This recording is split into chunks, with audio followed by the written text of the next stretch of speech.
سلام عاشقان بوی خوش. امروز میخوام براتون یه استیک افسانه‌ای بزنم. خب در اینجا گوشت رو از یخچال یه نیم ساعت پیش در آوردم تا یه خورده استراحت کنه، چون که فقط در این حالت است که بافت‌های گوشت شما موقع پختن از بین نمیره.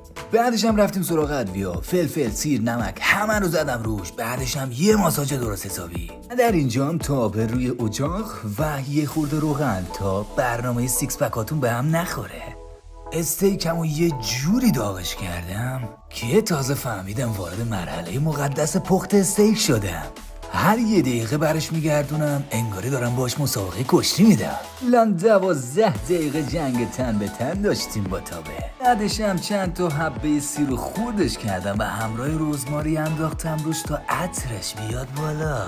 و نکته طلایی اینجاست، بگم بهت قبل اینکه استیک رو بزنی با چاقو لتو پرش کنی بذار یه 10 دقیقه استراحت کنه، چون که اینجوری سس خوشمزه گوشتون الکی هدر نمیره.